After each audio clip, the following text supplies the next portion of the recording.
Merci, frère. Merci pour les chants également. Merci beaucoup. Que Dieu vous bénisse. En premier lieu, j'aimerais ça, moi aussi, au nom de l'Église et des anciens aussi de la Bible parle, de féliciter notre frère Christian pour son ordination et avec son épouse également. Donc, que Dieu puisse te bénir, cher frère, et qu'il puisse continuer à t'utiliser pour sa gloire. Alors, on va passer tout de suite à la prédication de la parole cet après-midi. Vous allez voir, ça va être un peu plus par thème, un thème sur la sanctification. Et on va lire le passage, donc 1 Thessaloniciens, chapitre 5, verset 23, et on va lire aussi le verset 24. Que le Dieu de paix vous sanctifie lui-même tout entier, et que tout votre être, l'esprit, l'âme et le corps soient conservés irrépréhensibles lors de l'avènement de notre Seigneur Jésus-Christ. Celui qui vous a appelé est fidèle et c'est lui qui le fera. Amen. Surtout ce passage-là qui nous dit que celui qui est fidèle, celui qui nous a appelé plutôt est fidèle et c'est lui qui le fera. Donc, on va parler sur la sanctification. On va revenir à ce verset-là un petit peu plus loin aussi. Et juste pour vous dire, c'est plus une étude que j'apporte, une étude bien simple là, sur un sujet que vous connaissez probablement bien et que vous avez des prédicateurs qui sont bien ferrés pour vous l'enseigner. Mais c'est bon de se rappeler aussi les vérités de l'Évangile, de la parole de Dieu. Et l'étude va être divisée en 3 sections. Donc, qu'est-ce que la sanctification? Premier point. Deuxième point, la nature de la sanctification. Et troisième point, les moyens de la sanctification. Donc, encore une fois, qu'est-ce que la sanctification? La nature de la sanctification, les moyens de la sanctification. Et puis, cette étude-là, on l'a donnée aussi en partie à l'Église, la Bible parle, qui est basée en grosse partie sur un livre de Francesco Lacueva, probablement que vous le connaissez, l'œuvre de la grâce, et aussi basée sur une étude sur le 1689 également, dont un des auteurs s'appelle Jeffrey Smith, excusez-moi. Donc, on va y aller avec ça cet après-midi. Alors, on y va. Premier point, qu'est-ce que la sanctification? Je vais en 2 minutes parce que j'ai de la misère à lire avec ça. Je vous vois pas, par contre. Alors, qu'est-ce que la sanctification? Et l'auteur nous dit que le péché va se manifester sous 3 formes, soit l'acte, l'état et le pouvoir. L'acte, l'état ou le pouvoir. Premièrement, l'acte du péché. L'acte du péché, il y a toutes sortes de péchés qu'on va manifester, on va faire. Et puis, Galates chapitre 5, verset 18 à 21 nous parle des œuvres de la chair. Et sans entrer, on n'ira pas voir le passage, mais l'acte du péché, par la justification, l'acte du péché est pardonné. Donc, lorsqu'on est justifié, nos péchés passés, présents et futurs sont pardonnés également. Deuxièmement, il y a l'état du péché. Quel était notre état avant de venir au Seigneur Jésus-Christ? Nous étions séparés, morts spirituellement, ennemis de Dieu. On était inimitiés. Vraiment, notre situation était inimitié contre Dieu. L'état du péché a été changé justement lorsqu'on est venu au Seigneur Jésus-Christ dans un état de communion, d'amitié et de filiation divine. Alors, c'est tellement merveilleux de savoir que non seulement on a été justifié, non seulement on a été pardonné, non seulement on a été lavé, maintenant on peut être considéré comme des fils et des filles de Dieu. Quel privilège cet après-midi. Je pense que lorsqu'on s'arrête un peu, puis moi le premier, là, je pense que souvent on devient familier avec les vérités de l'Évangile. Et ça, la question de l'adoption filiale, on doit leur visiter fréquemment aussi. Parce qu'on est vraiment ses fils et ses filles. Puis on est l'objet de son amour immense, un amour qu'on ne peut pas mesurer. Donc ça, c'est vraiment l'état du péché, passer de la mort spirituelle à un état de communion et de filiation divine. Et troisièmement, le pouvoir du péché maintenant. Le pouvoir du péché, celui-ci demeure encore dans le chrétien, même lorsqu'on est venu au Seigneur. la puissance de la grâce du Saint-Esprit va contrecarrer le pouvoir du péché d'une part au moyen de la régénération spirituelle, donc qui est la nouvelle naissance, qui, comme la justification, est instantanée. Donc, je répète ça. Le pouvoir du péché est contrecarré par le Saint-Esprit, OK? Mais à ce moment-là, lorsqu'on vient au Seigneur aussi, le pouvoir du péché contrecarré, mais au moins la régénération spirituelle, donc la nouvelle naissance, qui, comme la justification, est instantanée, et d'autre part, au moyen de la sanctification, processus qui dure jusqu'à la mort. Je ne veux pas vous décourager, mais ça va durer jusqu'à la fin de notre vie. Alors voilà, ça, ce sont les trois formes du péché, donc l'acte, l'état et le pouvoir. Maintenant, si on donne une définition de la sanctification, la Coeva va nous donner une définition, puis j'ai pris celle aussi de Wayne Grudem également.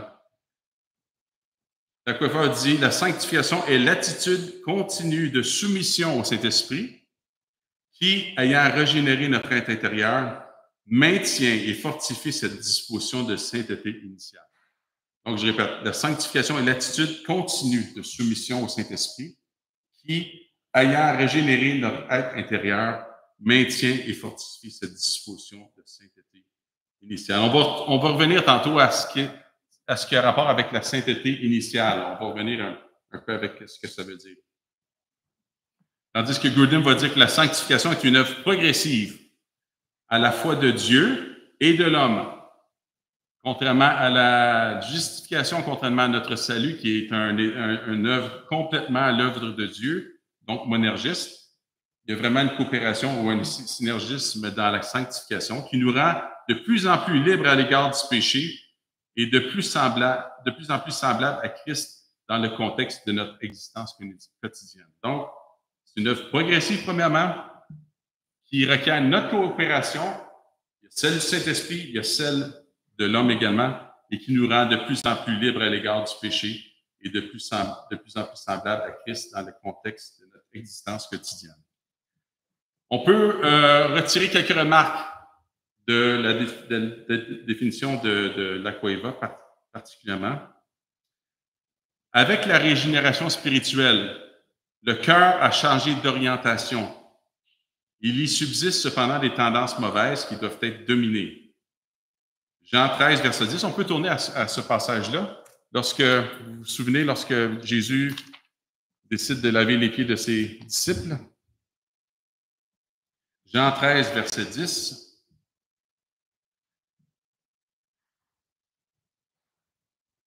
Et vous vous souvenez de la réaction de l'apôtre Pierre quand Jésus a dit, justement, je vais te laver les pieds, il dit non, jamais tu ne me laveras les pieds. Jésus lui répondit, si je ne te lave, tu n'auras point de part avec moi. Oh, ça a changé. Il dit assez rapidement de la part de Pierre, bien, Seigneur, non seulement les pieds, mais encore les mains et la tête.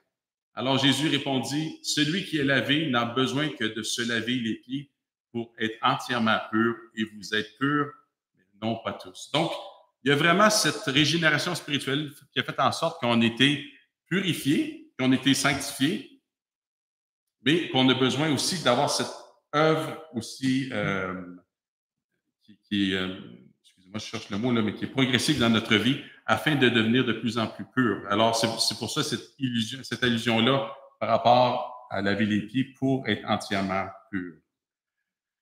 Si le péché ne règne plus dans le croyant, il habite encore en lui. Donc, on n'est plus sous le règne du péché maintenant. Okay? On a changé de maître.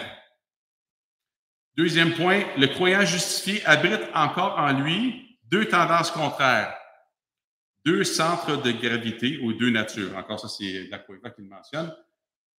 Celle du vieil Adam, l'inclinant à l'égocentrisme, c'est-à-dire le péché, et celle du nouvel Adam qui a été créé selon Christ dans la justice et la sainteté dans Éphésiens chapitre 4, verset 24. Celui-là l'attire vers Dieu et vers le bien. Donc, qu'est-ce qui arrive étant donné qu'on a ce vieil Adam et ce nouvel Adam? Il y a vraiment un conflit continuel durant toute notre vie, encore une fois, qui existe dans notre vie.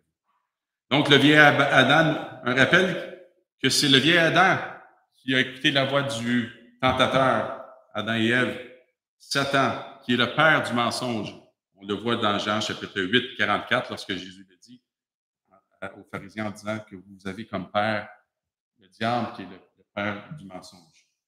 Mais il y a aussi le dernier Adam, le nouvel Adam, Jésus-Christ, que lui a écouté constamment la voix de son Père et a accompli sa volonté tout au long de sa vie. Alors, vous voyez vraiment qu'on a absolument besoin de Jésus-Christ dans notre vie. On a absolument besoin qu'il habite en nous pour pouvoir accomplir l'œuvre et la volonté du Père également. Troisième remarque concernant les définitions sur la sanctification. Dans ce conflit, la victoire est remportée par qui, selon vous? Qui peut nous permettre de remporter la victoire, selon vous? Dieu. Hein? Et plus particulièrement, la victoire par le pouvoir du Saint-Esprit qui fortifie notre foi pour que nous marchions dans la voie de la sainteté. Colossiens chapitre 2, versets 6 et 7 nous dit « Comme vous avez reçu le Seigneur Jésus-Christ, alors maintenant qu'on est sauvé, qu'on est justifié, qu'on est pardonné, maintenant, Paul nous invite « Marchez en lui, étant enracinés et fondés en lui, et affermis par la foi, d'après les instructions qui vous ont été données, et abondés en action de grâce. » Quatrième remarque aussi, il ne suffit pas juste de reconnaître qu'il y a une tension qui est dans notre vie. OK? C'est vrai. On la sent tous, cette tension-là. Je ne sais pas, est-ce qu'il y en a ici qui ne sentent pas aucune tension entre la chair et l'esprit ici? OK, d'abord, comment est-ce qu'il y en a qui la sentent d'abord? En levant la main. N'est-ce pas, hein? On la sent tous. Auparavant, avant qu'on vienne au Seigneur, il n'y avait pas vraiment cette tension-là. Il y avait probablement un vide, mais il n'y avait pas vraiment ce combat-là entre la chair et l'esprit, parce qu'on n'avait pas l'Esprit de Dieu. Maintenant, on a l'Esprit de Dieu, et il y a vraiment cette tension-là. Mais il ne s'agit pas simplement de la reconnaître, mais il faut encore se soumettre pleinement à l'œuvre de la sanctification, c'est-à-dire à faire mourir en nous le péché, ne pas se conformer au monde, changer nos critères et notre conduite, rester toujours sensible à la voix et à l'action du Saint-Esprit qui nous indique à chaque instant quelle est la volonté bonne, agréable et parfaite de Dieu, selon Romains chapitre 12, versets 1 à 3. Alors voilà quelques commentaires par rapport à la définition sur la sanctification. Si on regarde aussi, il y a certains mots, puis je n'entrerai pas dans les détails, mais dans l'Ancien Testament, on parle du mot « kadash » qui veut dire « sanctifier », le verbe « sanctifier ». « Kodesh » qui signifie « sainteté » et « kodosh » qui signifie « saint ». Dans le Nouveau Testament, c'est « agios », qui est saint, qui est une chose très sainte, consacrée, et « agiazo » qui est le verbe « sanctifier ». Mais la signification première de saint, c'est vraiment d'être coupé, d'être séparé du monde profane pour être consacré à Dieu. Donc, il y a vraiment une notion de séparation qui est inclue dans le mot soit sanctifié ou saint, etc. Et puis, on peut le voir aussi dans Matthieu, chapitre 28, versets 19 et 20. Si vous tournez là-dedans, Matthieu, chapitre 28, versets 19 et 20. Que vous connaissez tous.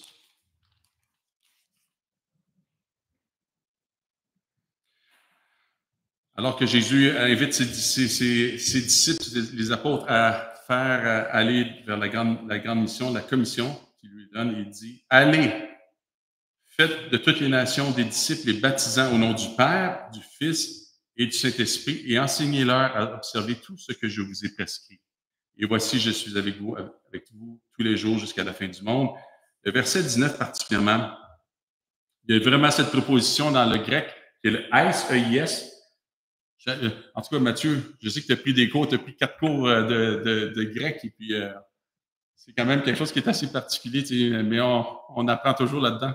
Et, notre professeur, je ne sais pas si tu t'en souviens, notre professeur, en passant une petite aparté, il nous disait toujours, il dit « Courez après le grec, sinon c'est le grec qui va courir après vous. » Et puis, en tout cas, c'est vraiment quelque chose. Mais c'est intéressant de voir que cette proposition-là nous parle de « en ou dans », qui signifie « en ou dans ». Ça veut dire que les disciples sont ceux qui sont coupés du monde, donc sont coupés de l'ancien régime de Satan, sont séparés de parmi les nations. Donc, il y a vraiment, lorsque lorsque les disciples ont été appelés à faire des disciples un peu partout dans le monde, le Seigneur dit, allez, faites des disciples, les baptisant au nom du Père. Mais ça veut dire que ces gens-là sont pris du monde, sont coupés du monde et maintenant sont baptisés dans le Père, le Fils et le Saint-Esprit. Donc, ils sont vraiment à ce moment-là, le baptême est comme un signe qu'ils sont unis, sont maintenant greffés à Dieu, qu'ils sont baptisés en Jésus-Christ par le don du Saint-Esprit. Alors, il y a vraiment cette notion d'être coupé du monde. C'est important de se rappeler ça. On n'est plus de ce monde. Okay? On est dans le monde, mais on n'est plus de ce monde.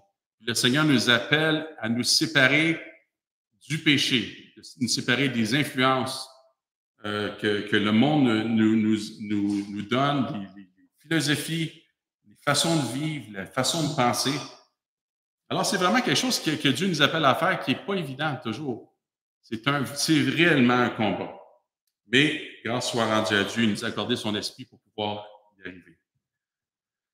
Je n'entrerai pas dans les détails ici parce qu'il y a des synonymes dans le grec par rapport au mot agios dans le Nouveau Testament. Je vais sauter ça. Mais juste pour vous dire que par contre, il y a eu vraiment, au cours de l'histoire, il y a vraiment un glissement vers le moralisme et le légalisme. Donc, au lieu de penser que la sanctification était d'abord et avant tout une séparation pour une consécration, il y a vraiment un glissement en cours de l'histoire vers le moralisme, c'est-à-dire les choses, fais ceci, ne fais pas cela, ne mange pas, ne touche pas, etc. Donc, il était plutôt un attachement formaliste et étroit à la morale, sans vie. Donc, c'est un attachement sans vie. Donc, le but de ce moralisme-là, c'était plutôt d'être éthiquement et moralement dans les normes. Et c'est pas ce que le Seigneur nous appelle à faire. Oui, Dieu nous appelle à devenir de plus en plus moraux, si on peut le dire, okay? Mais c'est pas le but premier. Et puis, ce qu'on dit ici que le glissement aussi dans la sanctification, dans l'histoire, encore une fois, c'est la Cueva qui nous le dit. Il y a trois points, entre autres, qui a soulevé. Le premier point, c'était le sacramentalisme, qui tient son origine du mot sacrement. Comme vous le savez, les deux sacrements, selon les protestants, sont le baptême et la Sainte-Seine. Et dans l'Église catholique, il en existe 7. Parce qu'il y en a qui peuvent me le dire, c'est lesquels. Je ne sais pas s'il y en a qui c'est des anciens catholiques ici, mais il y a vraiment le baptême, la confirmation, l'Eucharistie, la réconciliation, confession, demande de pardon et pénitence. Donc, ce sont des malades, et le mariage et les ordres. Donc, ce sont les sacrements qui sont considérés selon l'Église catholique. Selon cette tendance, le baptême d'eau, qui est la purification rituelle, lave les péchés passés, tandis que les péchés postérieurs au baptême doivent être expiés par les pénitences et les bonnes œuvres. Vous voyez déjà, le problème, c'est que à ce moment-là, lorsque les gens sont baptisés, on confère, si on peut dire, la grâce par le baptême. Et à ce moment-là, mais pour maintenir un état de grâce, il faut qu'on fasse des œuvres, des pénitences. En tout cas, c'est vraiment, on tombe déjà dans une situation où le salut par la grâce seule, par la foi seule, est négligé de plus en plus. Le deuxième point, il y a aussi, à un moment donné dans l'histoire, qu'il y a eu aussi l'ascétisme, qui découle du sacramentalisme aussi, un développement de la vie monastique considéré comme étant un état de perfection selon eux, parce qu'on voyait en elle une meilleure occasion de se consacrer à Dieu, d'expier nos péchés et de pratiquer les vertus morales. L'ascétisme et le monasticisme. Troisième point, il y a une confusion de la justification et de la sanctification en considérant la grâce comme une qualité infuse qui procure effectivement la participation à la nature divine et le pardon des péchés, et on en vient à confondre la justification et la sanctification. Ça, c'est un problème, même si la réforme, comme l'auteur nous le dit, la réforme on peut dire, corriger cette situation-là, a redonné son vrai sens biblique à la sanctification, qui est une action continue de l'esprit dans le croyant. Elle se distingue clairement de la justification qui, elle, concerne notre position légale devant Dieu. Toutefois, les réformateurs soulignèrent la relation étroite qui existe entre la justification et la sanctification, qui toutes deux s'accomplissent par la foi. Et puis, en lisant ces trois dérives-là, si on peut dire, ces trois erreurs théologiques, j'ai pu, en réfléchissant là-dessus, c'est dans le fond, ces erreurs-là ou ce danger, les dangers de ces erreurs théologiques, c'est que, premièrement, on donne un pouvoir aux sacrements eux-mêmes qui fait croire que la grâce de Dieu est sous le contrôle d'un clergé qui l'administre, le contrôle et le distribue comme il veut. Donc ça, c'est vraiment le sacramentalisme qui fait en sorte que c'est de cette façon-là. Mais la grâce de Dieu n'est pas je pense pas une substance, c'est une personne. Rappelez-vous, le plus grand don qui nous a été accordé par Dieu, c'est son Fils Jésus-Christ. C'est lui qui est la grâce. C'est lui. Lorsqu'on reçoit Christ, on reçoit sa pleine grâce. Alors, c'est la manifestation de sa grâce faite chair. Deuxième danger aussi, qu'une séparation définitive du monde par les croyants. Donc, on parle ici plutôt de l'ascétisme et de la vie monastique, qui, bien qu'ils ne sont plus du monde, comme on l'a mentionné tantôt, vivent néanmoins dans le monde pour être des témoins de Jésus-Christ. Acte 1:8 nous le dit, nous le rappelle en disant: vous recevrez une puissance, le Saint-Esprit survenant sur vous, et vous serez mes témoins à Jérusalem, Judée, Samarie et jusqu'aux extrémités de la terre. Le Saint-Esprit nous a été donné justement comme une puissance pour devenir des témoins. Donc, c'est assez difficile d'être témoin si on se sépare complètement du monde. C'est impossible. Oui, une chose par contre, il faut mentionner que c'est important, c'est saint, S-A-I-N, c'est nécessaire de se séparer de temps en temps. Le Seigneur Jésus-Christ le faisait lui-même. Lorsqu'il arrivait la fin de sa journée, souvent, ou le matin, tôt le matin, il arrivait, il se consacrait, il se mettait à part pour aller devant le Seigneur. Même il passait des fois des nuits. C'est nécessaire à un moment donné si on veut vraiment connaître la volonté de Dieu. Mais on ne reste pas là. Okay? On doit descendre la montagne, on doit aller dans le monde aujourd'hui. Il y a quelqu'un qui mentionnait hier justement, on faisait un cours sur la formation de disciples avec un frère. Il a dit à cette personne-là, tu sais, dans le fond, il dit on est témoin. Dès que tu te lèves de ton lit le matin, tu deviens témoin. Partout où on est, que ce soit dans notre voisinage, on fait nos commissions, on travaille, peu importe, on est dans nos familles, le Seigneur nous appelle à être des témoins. Donc, oui, on n'est plus du monde, mais on n'est pas sorti du monde. On est vraiment ses témoins. On est ses agents ses ambassadeurs de réconciliation, comme 2 Corinthiens 5:20 le dit. Et on est appelé aussi à faire des disciples. Et le troisième danger qu'on y voit aussi de ces erreurs théologiques, c'est que on voit, selon le troisième point, de vivre comme si le salut ne dépendait que de nous et être maintenu ou gardé par nos bonnes œuvres et notre moralisme. Quand on confond la justification et la sanctification, c'est le problème. C'est vraiment, on va faire en sorte qu'on va essayer de le maintenir, notre salut. On va essayer de faire en sorte que on va essayer de chercher l'amour de Dieu plutôt que de le recevoir en premier lieu, de chercher son approbation, de chercher en tout cas sa faveur, si je peux dire. Donc, si on inverse encore une fois, si on ne croit pas d'abord que Dieu nous a aimés en premier et qu'on l'aime en retour, ça va nous conduire dans un légalisme ou un désespoir. Le légalisme va faire en sorte que la personne va diminuer un peu, si on peut dire, les exigences de la loi. Il va penser qu'il les accomplit. Au contraire, puis il va juger les autres. C'est toujours les conséquences d'être un légaliste. Ou au désespoir, comme on l'avait déjà mentionné. Vous vous souvenez que Luther, lui, avait dit à un moment donné, quand il voyait les exigences de Dieu dans les Écritures, les commandements, il dit, Dieu, il dit, je le déteste, en me leur dire, en d'autres mots, il dit, je ne suis pas capable d'y arriver, c'est impossible, jusqu'à temps qu'il y ait cette révélation-là de la justification par la foi. Avant d'aller plus loin, je veux juste quand même donner, et ça c'est Grudem qui le mentionne aussi, la distinction, puis c'est important, comme on vient de le voir, le danger quand on confond la justification et la sanctification, c'est un danger aussi de pouvoir faire en sorte qu'on va maintenir, on va fonctionner par la loi et non par la foi. Juste pour vous dire la distinction entre la justification et la sanctification, premièrement, La justification, comme on l'a mentionné tantôt, c'est un statut légal, alors que la sanctification, c'est une condition qui est intérieure. Alors, le Saint-Esprit qui travaille dans notre cœur, le Saint-Esprit, par sa parole aussi qu'on lit, qu'on médite dans la prière, fait en sorte que notre condition devient de plus en plus semblable à celle de Jésus-Christ. La justification a lieu une fois pour toutes, alors que la sanctification se poursuit tout au long de la vie. La justification est entièrement l'œuvre de Dieu, comme on disait tantôt, c'est une œuvre monergiste. La sanctification, nous y participons, donc il y a vraiment un synergisme.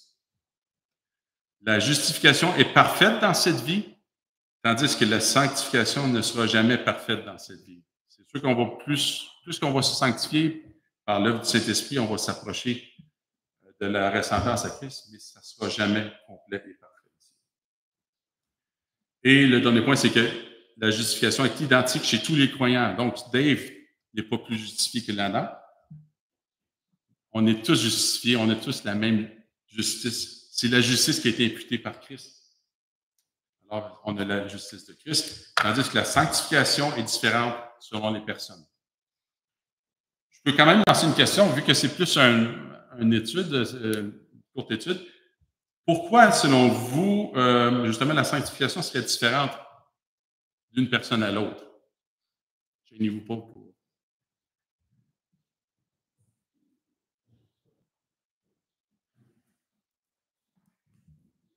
Sinon, je vais nommer quelqu'un.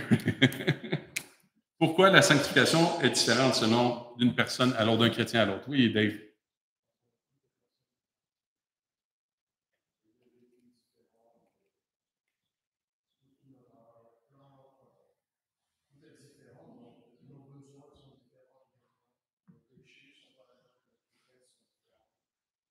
Exactement. Donc, on est tous des personnes différentes, comme tu le dis. On a tous des backgrounds différents, on a tous des péchés différents aussi. Hein?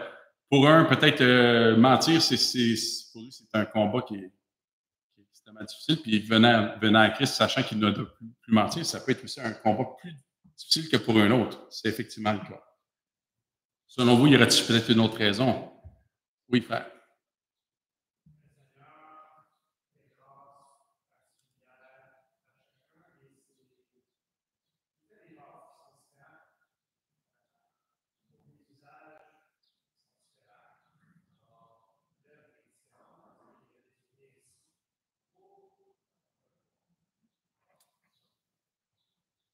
Parfait, c'est bon. Frère Luc, c'est ça, Luc?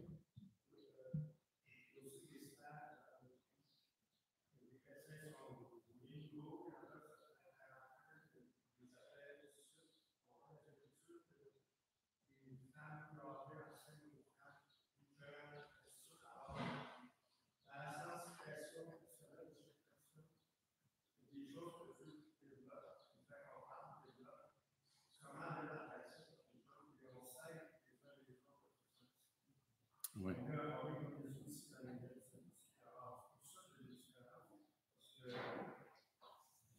En raison des appels aussi. Oui, le chemin qu'on a parcouru est différent, il est moins long, plus long aussi. Mais je pense aussi qu'on pourrait ajouter la question de notre coopération, notre collaboration au Saint-Esprit également qui est là. Parce que c'est sûr que c'est pas tous qui prennent qui mènent le combat de façon aussi sérieuse l'un comme versus l'autre.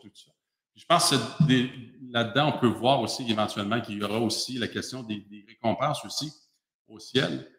Ça va être selon les œuvres aussi qu'on aura accomplies. Puis une des œuvres qu'on doit accomplir, c'est vraiment notre sanctification. C'est vraiment de faire en sorte qu'on devienne de plus en plus semblable au Fils de Dieu. Donc, voilà, oui, ça c'est la distinction entre la justification et la sanctification. Deuxième point, la nature de la sanctification. Pour certains, la sanctification est l'œuvre du croyant. Ayant la vie en lui, implantée par le Saint-Esprit au moment de la régénération, le chrétien tire de cette source des énergies et des éléments nouveaux par un processus psychologique d'auto-persuasion. Ça, c'est Lacueva qui dit ça. Stimulé par des motivations morales que lui offre la foi. Comme il dit, rien n'est plus faux qu'une telle conception. Okay? C'est pas par de l'auto-persuasion, Oui, le Seigneur nous a accordé son esprit. Oui, l'Esprit Saint, le Seigneur habite en nous. Mais ce n'est pas l'œuvre seulement du croyant. Plutôt, selon le Nouveau Testament, premier point, la sanctification est l'œuvre de Dieu. Comme on vient de le lire, 1 Thessaloniciens chapitre 5, verset 23, que le Dieu de paix vous sanctifie lui-même tout entier. Donc, qui est à l'origine de notre sanctification? C'est Dieu lui-même qui va faire en sorte qu'on va être sanctifié tout entier, notre être, l'esprit, l'âme et le corps, qui soit conservé irrépréhensible lors de l'avènement de notre Seigneur Jésus-Christ. Puis le verset 24 qui nous disait, c'est lui qui va le faire et il est fidèle. Deuxièmement, plus spécifiquement, c'est l'œuvre du Saint-Esprit, comme on l'a mentionné tantôt. Romains 8, verset 14 nous dit, « En effet, tous ceux qui sont conduits par l'Esprit de Dieu sont fils de Dieu, qui forment en notre être l'image de Jésus-Christ. » En effet, Romains 8, verset 29 nous dit, « Ceux qu'il a connus d'avance, il les a aussi prédestinés à devenir conformes à l'image de son Fils, afin que celui-ci soit le premier-né d'un grand nombre de frères. » Alors, oui, l'œuvre de Dieu, comme on l'a lu dans le premier verset, c'est l'œuvre de Dieu, premièrement, qui est la source de notre sanctification, plus spécifiquement par le Saint-Esprit, selon les Romains 8, 14. Et troisième point, qui exige notre coopération, qui exige qu'on y participe. Et puis, plusieurs versets que vous pouvez noter, ça dit ici dans 1 Corinthiens chapitre 15, verset 10, ça nous dit l'apôtre Paul, « Mais par la grâce de Dieu, je suis ce que je suis, et sa grâce envers moi n'a pas été sans résultat. Au contraire, j'ai travaillé plus que tous, non pas moi toutefois, mais la grâce de Dieu qui est avec moi. » Alors, c'est qui là-dedans qui fait l'œuvre? Est-ce que l'œuvre se fait juste par Dieu? Non. Est-ce que l'œuvre se fait juste par l'homme? Non. Ou doit-on fixer la limite entre les deux? On ne peut pas le savoir, mais sauf que l'origine, par contre, de la sanctification, en bout de ligne, c'est Dieu qui l'a fait. On doit y coopérer. L'autre verset qui est important aussi, Philippiens 2, 12 et 13, que vous connaissez bien. « Ainsi, mes frères bien-aimés, vous qui avez toujours obéi, non seulement quand j'étais présent, mais bien plus encore maintenant que je suis absent. Mettez en œuvre votre salut avec crainte et profond respect. » Donc, ça ne veut pas dire qu'on travaille pour garder notre salut. Vous le savez, c'est déjà. Mais on met en œuvre le salut qui nous a déjà été accordé avec crainte et respect. Okay? On ne prend pas la grâce de Dieu comme un acquis, comme quelque chose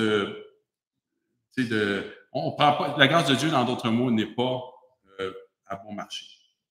Donc, mettez en œuvre votre salut avec crainte et profond respect.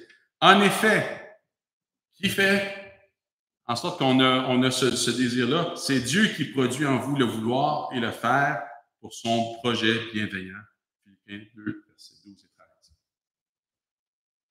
Mais comme on vient de le mentionner, cette coopération va demander un effort personnel pour nous améliorer. Non, excusez, je reviens. Cette coopération consiste moins en un effort personnel pour nous améliorer qu'en une soumission à l'Esprit qui agit en nous.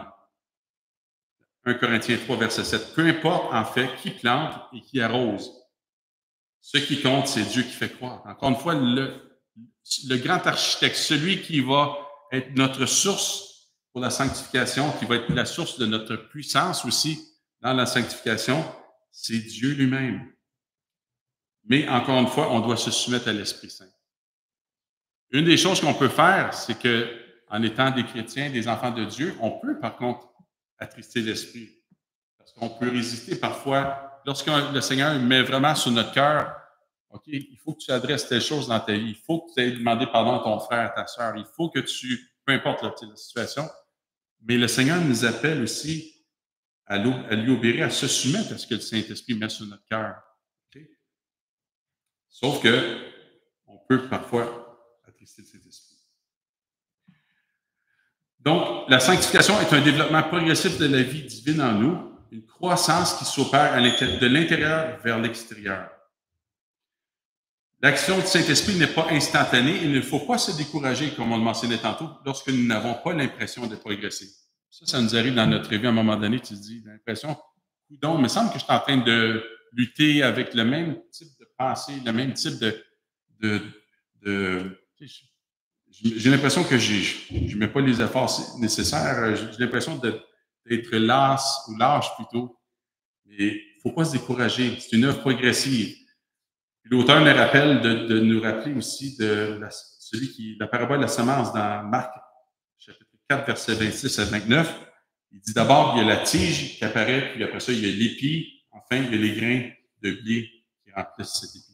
C'est vraiment une œuvre progressive que le Seigneur fait dans nos vies.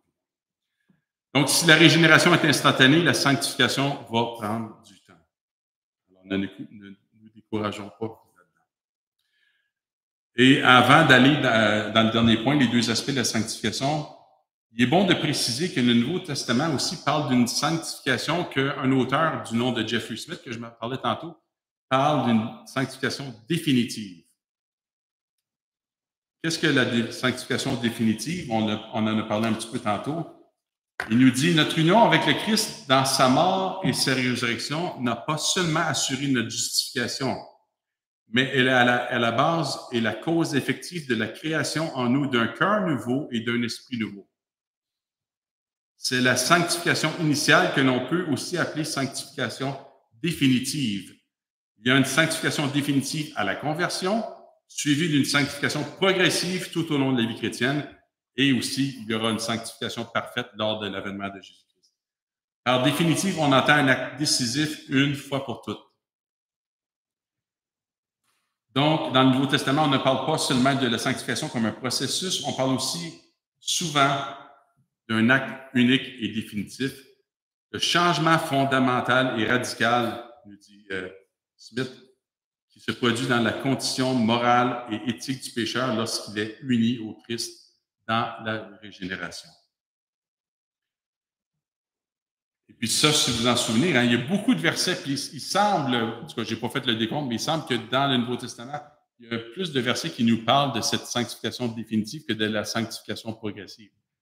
Vous avez juste quelques exemples. À chaque fois que l'apôtre Paul s'adresse, dans la plupart de ses épîtres, comment il commence en s'adressant à tous les saints ou aux saints.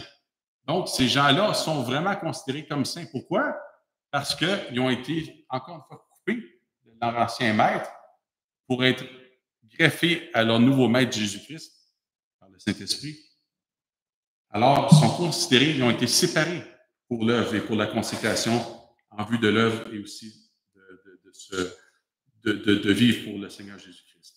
1 Corinthiens 1 et 2, ça dit « À ceux qui ont été sanctifiés en Jésus-Christ, appelés à être saints », la meilleure traduction serait plutôt « saints par appel ». Donc, lorsqu'on est appelé par Dieu, par Jésus-Christ, on est saint, on est devenu saint.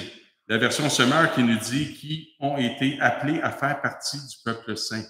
Nous faisons maintenant partie du peuple saint que le Dieu s'y met à part pour sa gloire. 1 Corinthiens chapitre 6, verset 11 nous dit aussi « Et c'est là ce que vous étiez en parlant des gens, des Corinthiens, quelques-uns de vous, mais vous avez été lavés, mais vous avez été sanctifiés, mais vous avez été justifiés au nom du Seigneur Jésus-Christ et par l'Esprit de notre Dieu. » Donc, tout ce qui précède, tout ce qui vient d'être mentionné, là, ça s'est produit à la conversion.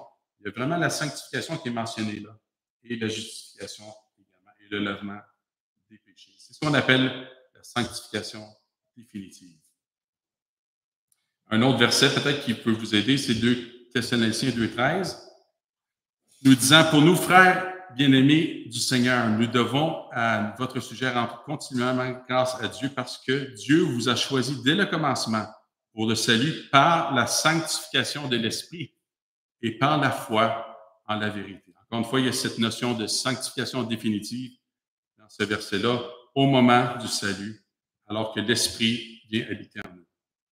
Il y a un autre verset, 1 Pierre 1,2, l'apôtre Pierre nous dit « Et qui sont élus selon la préscience de Dieu le Père par la sanctification de l'Esprit, afin qu'ils deviennent obéissants et qu'ils participent à l'aspersion du sang de Jésus-Christ. » Voyez-vous, là, ici, il y a ces deux aspects-là. Si vous regardez 1 Pierre 1,2, ils sont élus selon la préscience de Dieu le Père par la sanctification de l'Esprit. Maintenant, on appartient à Dieu, on est sanctifié, l'Esprit nous habite, mais après ça, il y a cette sanctification progressive afin qu'ils deviennent obéissants, qu'ils participe à l'aspersion du sang de Jésus-Christ. Et Jean 15, verset 3 nous dit, « Déjà, vous êtes purs. » Une autre traduction nous dit, « Déjà, vous êtes émondés à cause de la parole que je vous ai annoncée. » On va terminer bientôt, là. Excusez-moi, c'est un petit peu long. Donc, il y a deux aspects à la sanctification progressive. Si on vient à la sanctification progressive maintenant, on vient de parler de la sanctification définitive. Deux aspects qui sont complémentaires et simultanés. On pourrait dire que l'un des aspects est négatif. Je ne vous en prends pas grand-chose de nouveau ici. L'anéantissement du corps du péché, alors que le second aspect est positif, le développement de la nouvelle vie implantée lors de la régénération spirituelle. Donc, premier point, la description du Véum, c'est le processus de purification qui est la conséquence de notre naissance à la vie divine et de notre état de fils de Dieu. On peut lire, on va tourner dans 1 Jean chapitre 3, versets 1 à 3. 1 Jean chapitre 3, versets 1 à 3.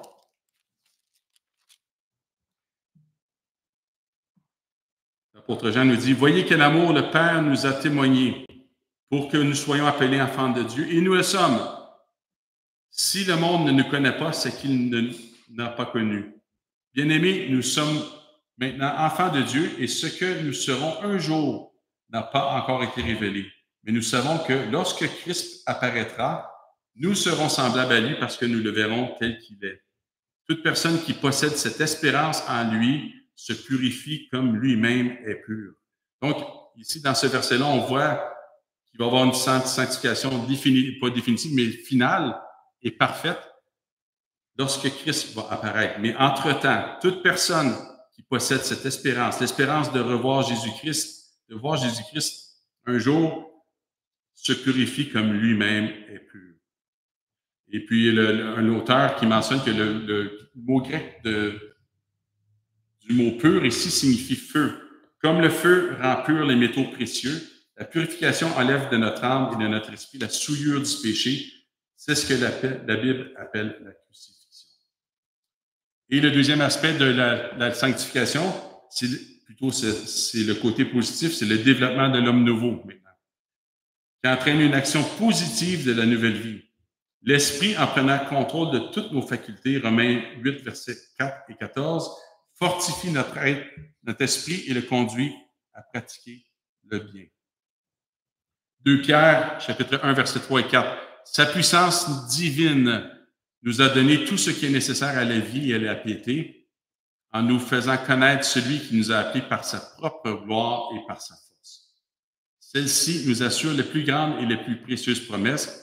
Ainsi, grâce à elle, vous pouvez fuir la corruption qui existe dans le monde par la convoitise et devenir participant de la nature divine. Encore une fois, qui est la source, encore une fois, de notre sanctification, c'est Jésus. C'est Dieu aussi, par sa puissance divine, dont la puissance du Saint-Esprit, qui nous a donné tout ce qui est nécessaire à la vie et à la piété, en nous faisant connaître celui qui nous a appelés par sa propre gloire et par sa force. Dernier point, les moyens de la sanctification. On l'a mentionné tantôt, on l'a mentionné à quelques reprises. C'est le Saint-Esprit qui est l'agent qui agit dans la sanctification. Romains 5, 5. Or, l'espérance ne trompe point, parce que l'amour de Dieu est répandu dans nos cœurs par le Saint-Esprit qui nous a été donné. La sanctification consiste en une marche selon l'Esprit, sous la direction de l'Esprit. L'homme participe à l'œuvre de la sanctification, mais L'homme participe à l'œuvre de la sanctification, mais cela demeure que grâce à la force que le Saint-Esprit lui communique continuellement. C'est le Saint-Esprit qui nous accorde des nouvelles affections, des nouveaux désirs. C'est sa puissance qui transforme notre volonté, qui contrecarre les désirs de la chair. L'Esprit est donc l'agent de transformation, de purification et de sanctification. En d'autres mots, il est impossible de se sanctifier nous-mêmes par notre force. Une personne n'ayant pas été régénérée ne peut se sanctifier. Alors, si on y va, si on essaie de se sanctifier par nous-mêmes, par nos propres forces, malheureusement, ce sont des œuvres mortes. Okay? C'est comme si on fonctionnait sans l'œuvre ou sans l'aide du Saint-Esprit. On doit absolument se baser, puis plutôt aller se confier dans l'œuvre que le Saint-Esprit nous donne, plutôt la force que le Saint-Esprit nous accorde dans la vie. C'est un peu comme le cep et les serments. La sève coule dans le serment, mais c'est la vie de Christ qui vit en nous par le Saint-Esprit. C'est la même chose également. Alors ça, c'est vraiment les moyens de sanctification. Puis le moyen subjectif, c'est par la foi. Encore une fois, que ce soit notre salut, que ce soit notre sanctification, que ce soit notre justification ou notre sanctification, tout se fait par la foi. On dépend constamment de l'œuvre de Dieu. On dépend constamment de son soutien, de son aide. Et on a absolument besoin de son aide pour être sanctifié. Et les moyens objectifs, on n'entrera pas dans les détails, mais il y a vraiment la parole de Dieu. L'Esprit et la parole travaillent toujours ensemble. Okay? L'Esprit opère la conversion et la sanctification par la parole. Et la parole tire son efficacité régénératrice et sanctifiante de l'Esprit qui la vivifie. Deuxième moyen objectif, les actions symboliques, les sacrements, le baptême et la scène. Il y a aussi la providence divine. Le Seigneur nous accorde aussi toutes choses pour notre bien. Romains 8, 28. Les souffrances qui permettent dans nos vies aussi vont faire en sorte que ça va nous sanctifier, parce que lorsqu'on souffre, on cherche une solution, on cherche de pouvoir s'en sortir. Dans ce temps-là, on se tourne vers le Seigneur et on dépend de lui. Un autre aussi, c'est la communion fraternelle. Donc, il ne faut jamais sous-estimer l'assemblement de nous-mêmes, encore une fois, parce que le frère, comme le pasteur Jeff disait souvent, il dit le frère aiguise le frère. Le frère aiguise le frère en voulant dire que souvent, on est là, puis peu importe ce qui arrive dans l'assemblée, dans une famille, il va y avoir des chicanes, il va y avoir de la réconciliation, il va y avoir des gens qui vont nous reprendre, il va y avoir des gens qui vont nous édifier, il va y avoir des gens qui vont nous empêcher d'aller dans un piège aussi. Alors, la communion fraternelle fait partie aussi d'un moyen de sanctification. Et le dernier point, c'est vraiment la prière. Par la prière, nous harmonisons notre volonté à la volonté de Dieu et nous nous associons à lui pour rechercher et obtenir en faveur de nous-mêmes et des autres ce qui est le meilleur. C'est l'Esprit qui nous apprend à prier selon la volonté de Dieu. Alors, c'est moyen objectif. Parole de Dieu, baptême et scène, providence divine, communion fraternelle et prière. Et un dernier point, j'ai beaucoup apprécié un auteur qui s'appelle Charles Later, qui a écrit un livre qui s'appelle The Law of Christ, la loi de Christ, qui mentionne dans son livre, il dit « Le chrétien ne marche pas inconsciemment dans l'esprit, parce que la vie du croyant, c'est la vie dans l'esprit. La vie de la sanctification, c'est une vie qui se mène par l'esprit et par la direction de cet esprit. » Lui, il dit « Le chrétien ne marche pas inconsciemment dans l'esprit en essayant consciemment d'accomplir la loi. » Donc, je répète, le chrétien ne marche pas inconsciemment dans l'esprit en essayant consciemment d'accomplir la loi, mais il accomplit la loi inconsciemment en cherchant consciemment à marcher dans l'esprit. Est-ce que vous voyez la différence? OK? Puis, il donnait, je ne sais pas si lui ou quelqu'un d'autre donnait l'exemple, il disait, je pense que c'est vous autres les plus jeunes mariés ici. Hein? Après ça, je pense que c'est Mathieu et... Ah! Oh, c'est vous après ça? Non? Vous êtes mariés au mois de septembre l'année passée? Oui, c'est... Janvier, OK. Donc, vous êtes les plus jeunes, deuxième plus jeune. Mais imaginez que les maris arrivent à la maison et commencent à dire, bon, OK, aujourd'hui, j'arrive chez nous. Première affaire, j'entre à la maison, je salue mon épouse. Deuxième point, je lui donne un bec. Troisième point, je dis que je l'aime. Quatrième point, ça n'a pas de sens, OK? Ce qui veut dire, en d'autres mots, c'est qu'il y a vraiment une relation d'amour qui doit se développer entre nous et le Seigneur. Ce n'est pas une question d'accomplir une liste de choses à faire. Ça n'aurait pas de sens, admettons. Ça n'a pas de sens. Donc, si on aime vraiment le Seigneur, si on est habité par l'Esprit Saint, et si, encore une fois, on sait que le Seigneur nous a aimés en premier, qu'on est l'objet de son amour, ça va être une relation d'amour. Et oui, le chrétien ne marchera pas inconsciemment dans l'esprit en essayant consciemment d'accomplir la loi, donc en faisant un checklist. Mais il accomplit la loi inconsciemment en cherchant consciemment à marcher dans l'esprit. C'est vraiment la question d'avoir un amour réciproque avec notre Seigneur Jésus-Christ. Alors, en terminant, donc, on a vu les 3 points, c'était qu'est-ce que la sanctification, la nature de la sanctification et les moyens de la sanctification. Et je vous termine avec une dernière citation de la part de M. Leiter encore, qui mentionne, lorsqu'on voit dans Jean chapitre 15, où on parle du cep et des serments, il dit, lorsque le Seigneur nous dit dans Jean chapitre 15, « Demeurez en moi et je demeurerai en vous », en utilisant le mot « demeurer » pour décrire notre responsabilité dans la production de fruits, parce que notre sanctification va faire en sorte qu'on va porter des fruits aussi par le Saint-Esprit. Et puis, ça va devenir de plus en plus manifeste. Donc, en utilisant le mot « demeurer » pour décrire notre responsabilité dans la production de fruits, notre Seigneur met l'accent non pas sur le fait d'atteindre, de parvenir, mais sur le fait de demeurer. Okay? Il y a une distinction. Et ça peut être réconfortant en disant que oui, tout a été fourni en Christ.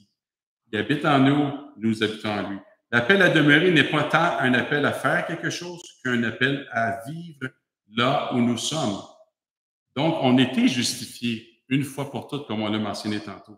On était aussi sauvés. On était adoptés aussi. On peut demeurer là-dedans. Et la chose la plus importante que nous pouvons apprendre du commandement de demeurer est le fait de notre position actuelle d'union avec le Christ en tant que participant à sa vie même. Alors, encore une fois, c'est vraiment le Seigneur qui va produire cette sanctification. Puis en bout de ligne, ça va l'œuvre que le Seigneur va produire dans nos vies de sanctification, la gloire va lui revenir à lui seul si on se confie en lui puis si on demeure dans ce qu'il a fait aussi. Amen. Alors, on va prier. Seigneur, on te remercie, Seigneur, d'être tellement patient envers nous, Seigneur.